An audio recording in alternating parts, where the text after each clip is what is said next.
दोस्तों आज की इस वीडियो में हम इंजन को लेकर आ रही दो काफी बड़ी अपडेट के बारे में बात करेंगे, जिसमें हमारी सबसे पहली अपडेट भारत और ब्रिटेन के बीच हुई एक ऐसी बातचीत को लेकर है जिस पर फ्रांस ने अपने कान खड़े कर लिए हैं। वहीं पर हमारी दूसरी खबर में बात करेंगे कि कैसे हम दूसरे देशों से टेक्नोलॉजी हासिल करते हुए अपने स्वदेशी कावेरी इंजन को भी लगातार मजबूत बना रहे हैं, ताकि हमारा ये प्रोग्राम एक फेलियर ना बने और भविष्य में हमें इसे एडवांस लड़ाकू विमान से लेकर ड्रोन में इस्तेमाल कर सके। तो चलिए इस वीडियो को शुरू कर लेते हैं। दरअसल दोस्तों सामने निकल कर आ रही लेटेस्ट अपडेट के मुताबिक भारत और ब्रिटेन के बीच हर साल होने वाली डिफेंस काउंसिलेटिव मीटिंग के दौरान दोनों देशों के बीच में एक नए इंजन को डेवलप करने पर बातचीत हुई। बताया जा रहा है कि ब्रिटेन की तरफ से भारत को अपना इंजन ऑफर रिव्यू करके दिया गया, मतलब उन्होंने कुछ बदलाव किए हैं जो पहले नहीं किए गए थे। कहा जा रहा है कि ब्रिटेन भारत के साथ इस 6th generation fighter jet engine को डेवलप करने के लिए काफी इंटरेस्टेड है और वह चाहते हैं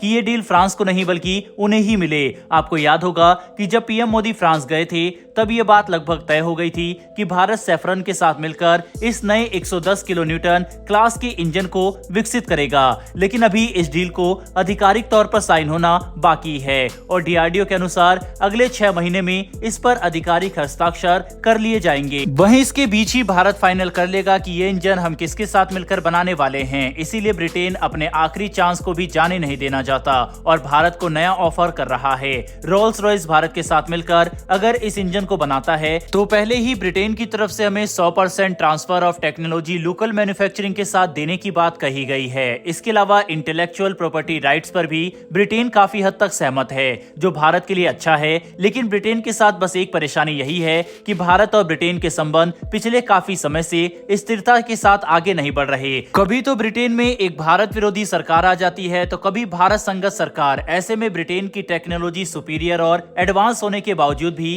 भारत नहीं चाहता कि हम 6th generation fighter jet engine जैसे एडवांस प्रोजेक्ट के लिए एक ऐसे देश के साथ पार्टनरशिप करें जिसके साथ हमारे संबंध कूटनीतिक और रणनीतिक स्तर पर अभी तक पूरी तरह से मजबूत नहीं हुए हैं। वहीं दूसरी तरफ फ्रांस इस मामले में हर तरह से अच्छा है। हम देख सकते हैं कि सिर्फ डिफेंस के क्षेत्र में ही नहीं बल्कि हर मामले में फ्रांस बिना सोचे समझे भारत का समर्थन करता है और भारत भी फ्रांस के लिए ऐसा ही करता है।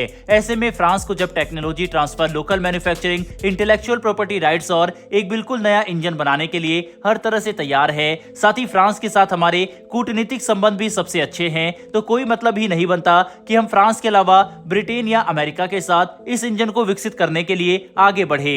इसीलिए इस बात की संभावना काफी ज्यादा है कि रोल्स रॉयस के इस ऑफर के बावजूद भारत फ्रांस की सैफरन के साथ इस 110 किलो न्यूटन क्लास के 6th जनरेशन इंजन को विकसित करने के लिए आगे बढ़े। वैसे दोस्तों आपके हिसाब से भारत को ब्रिटेन और फ्रांस में से किस देश को चुनना चाहिए, कमेंट बॉक्स में लिखकर जरूर बताइएगा। बहरहाल बढ़ते हैं हमारी दूसरी खबर की तरफ। तो दोस्तों ये खबर कावेरी इंजन के एक नए डेरिवेटिव को लेकर है, जिसमें अब काफी बड़े बदलाव किए जाएंगे। बताया जा रहा है कि डीआरडीओ कावेरी डेरिवेटिव इंजन का इस्तेमाल तेजस फाइटर जेट के एक डेमोन्स्ट्रेशन में करना चाहती है और ऐसा करने के लिए हमें कावेरी में मौजूद वजन को कम करना होगा। पहले ही इसके वजन को शुरुआती प्रोटोटाइप के 1400 किलोग्राम से कम करके 1235 और फिर आखिरकार 1180 किलोग्राम तक कम कर दिया गया, लेकिन अभी भी ये 180 किलोग्राम तक ज्यादा है। वहीं पर अपने आफ्टर बर्नर सेक्शन के साथ कावेरी इंजन फिलहाल जितनी ऊर्जा पैदा करता है उसके हिसाब से तेजस को उड़ाने के लिए इसका वजन 1000 किलोग्राम से कम होना चाहिए,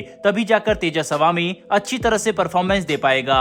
बता दें कि एक इंजन का वजन जितना कम होता है और ऊर्जा जितना ज्यादा होती है, फाइटर जेट को परफॉर्म करना उतना ही आसान बन जाता है।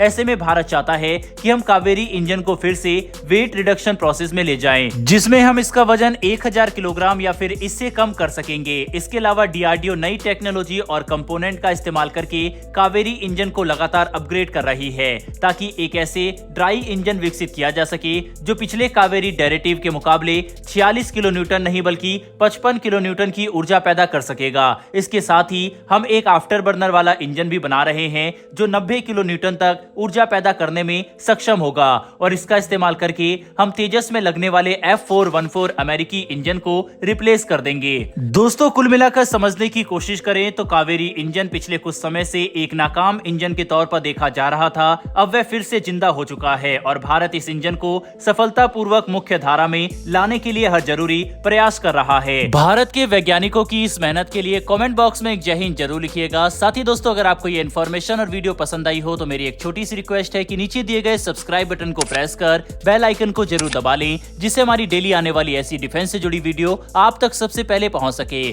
फिर मिलेंगे ऐसी एक नई वीडियो के साथ। धन्यवाद। जय हिंद।